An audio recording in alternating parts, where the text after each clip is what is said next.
My name is Lieutenant Colonel Stu Scheller, United States Marine Corps. I'm the current battalion commander for Advanced Infantry Training Battalion. I've been in the Marine Infantry for 17 years. Started my tour with Victor 1-8. It's the current unit that's doing perimeter security, dealing with the mess that's going on there. You can see open source reporting that there was an explosion and some people were killed. I know through my inside channels that one of those people that were killed was someone that I have a personal relationship with. Won't go into more details because the families are still being notified. Not making this video because it's potentially an emotional time. Making it because I have a growing discontent and contempt for my perceived ineptitude at the foreign policy level, and I want to specifically ask some questions to some of my senior leaders.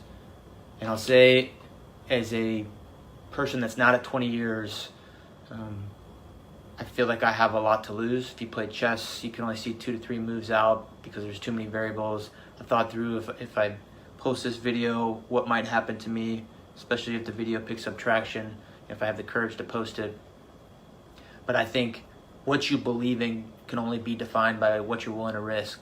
So if I'm willing to risk my current battalion commander seat, my retirement, my family's stability, to say some of the things that I want to say, I think it gives me some moral high ground to demand the same honesty, integrity, accountability from my senior leaders.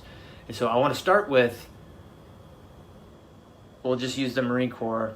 We'll just stick with the Marine Corps. So in the current fallout of Afghanistan, a lot of Marines were posting on social media, and in response to that, the Commandant published a letter, which is the service chief of the Marine Corps. And I want to read from it. It was dated 18 August, so only a week ago. The Commandant, sir, you wrote, "Some of you may be struggling with a simple question. Was it all worth it? We want you to know that your service is meaningful, powerful, and important. You fought for the Marine to your left and the Marine to your right. You never let them down."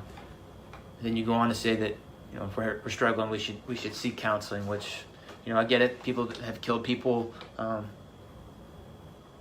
killed people, and I seek counseling, and that's fine. There's a time and place for that. But the reason people are so upset on social media right now is not because the Marine on the battlefield let someone down. That service member has always rose to the occasion and done extraordinary things.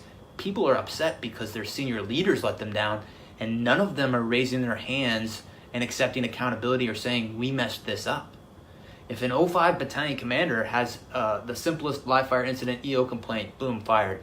But we have a Secretary of Defense that testified to Congress in May that the Afghan National Security Force could withstand the Taliban advance. We have chairmen of Joint Chief, who the Commandant is a member of that, who's supposed to advise on military policy. We have a Marine combatant commander. All of these people are supposed to advise, and I'm not saying we've got to be in Afghanistan forever, but I am saying, did any of you throw your rank on the table and say, hey, it's a bad idea to evacuate Bagram Airfield, the strategic air base, before we evacuate everyone? Did anyone do that? And when you didn't think to do that, did anyone raise their hand and say, we completely messed this up? I've got battalion commander friends right now that are posting similar things, and they're saying, wondering if all the lives were lost and if it was in vain, all those people that we've lost over the last 20 years. And he goes on to say that we're all part of a chain. While every link may not be tested, the strength of the chain is only as strong as each link, and you got to be, good link, something like that. And what I'll say is, and from my position, potentially all those people did die in vain if we don't have senior leaders that own up and raise their hand and say, we did not do this well in the end. Without that, we just keep repeating the same mistakes. This amalgamation of the economic / corporate / political / higher military ranks are not holding up their end of the bargain. I want to say this very strongly. I have been fighting for 17 years. I am willing to throw it all away to say to my senior leaders, I demand accountability. All right, now that video has come out, has gained traction, and it looks like Stuart Scheller, this Lieutenant Colonel of the Marine Corps, has made in a statement, I think on his Facebook here, to discuss some of the events that have now unfolded as that video has gained traction, and he says this right here. To all my friends across the social networks, I have been relieved for cause based on lack of trust and confidence as of 14:30 today, 2:30 p.m.